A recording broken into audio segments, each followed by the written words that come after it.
Welcome back to Face the Nation. Over the last few months, CBS News, along with YouGov, has been tracking Americans for our Nation Tracker and monitoring their views on the Trump administration, Congress, and the country, including the investigations into Russia and the Trump campaign.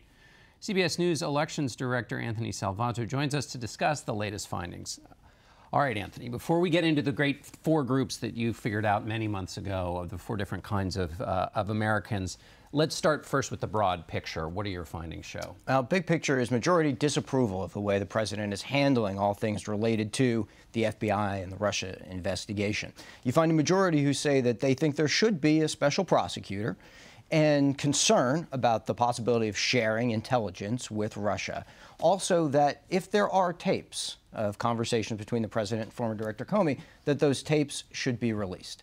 But then once you dig in and you say, well, how does all that, the majority one way or the other, affect the support groups that the president has or doesn't have? Look, we've always known that there are hardcore supporters and hardcore detractors.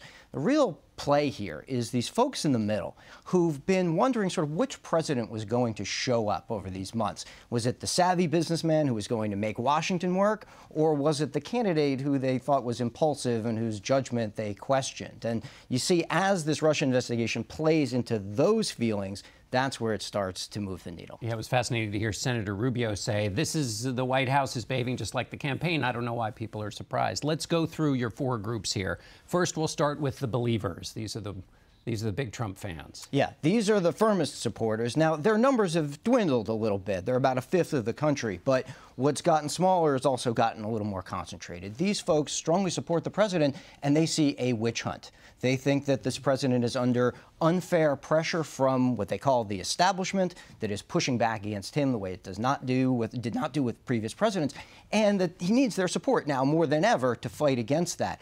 Also, you see, they're taking this very personally, which was striking to me, in that they said when they see people criticize the president, they feel like they're also being criticized along with him, that he speaks for them, that he speaks for the working class in ways that others don't. Beyond that, then you see their prescriptions for what the president ought to do now, and they say the president should have more power, that he should be able to stop this investigation if he wants to, that he should be able to do what he wants, not what the congressional Republicans want. And, you know, interesting sort of side note, they think that government officials should swear a loyalty oath to the president as well as the Constitution, not just the Constitution alone. And those prescriptives are very different from other groups, including his other supporters. Let's go then into the second group, the conditional supporters. Yeah, these folks don't have that same emotional connection with the president. They're more what I would call transactional, which is they're supporting him, but they want a policy agenda enacted. And what we see here is that they're increasingly worried that won't happen, that this controversy will bog him down. They're more supportive of the idea, not just of a special prosecutor, but that the GOP Congress should push back against President Trump as a check when needed. And so their view here is things need to get done. And they're worried, they're increasingly worried that those policy things that they want won't get done. And so they're looking more to the Republican Congress to sort of keep pushing that through. Right. The people who want to see the trade, the economy, those policy specifics don't necessarily have that in their bones connection. Okay, now what about the third group, the curious voters? Yeah, these are folks we've watched all along, people who wanted to support the president. They were looking for a reason. Don't necessarily agree with him on all the policies, but thought, well, if he can change Washington, we'll come along. But what we're seeing now is that they're dropping away, that they're becoming more hard in their support. And what is associated with that is an increasing feeling of nervousness, that they say that they feel this is back to the idea that this investigation relates to the president's judgment and temperament. Well, they feel that those things are declining, that they give worse ratings to his judgment now, and so they're becoming more hard in their support.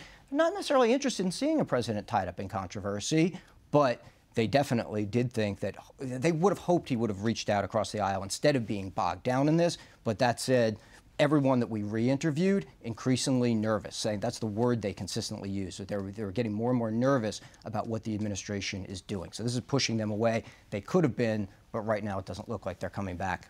And then the final group are the resistors, the never-Trumpers, the group that's just not listening to anything. Yeah, for these folks, this is confirming all their suspicions. They overwhelmingly think that there was wrongdoing. They think that the president did try to stop the investigation, not just talk about it with former Director Comey.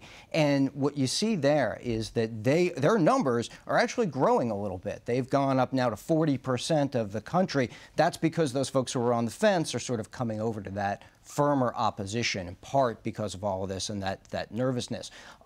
But what you don't see yet is if people think, well, this means the Democrats can run as a check on President Trump in the next election, not yet, because the country only splits on the idea of whether a Democratic-controlled Congress would be a check on the president or whether it would just bring more gridlock, which is not what they wanted. All right, Anthony, wonderful as always. Thank you so much, and we'll be right back with our political panel.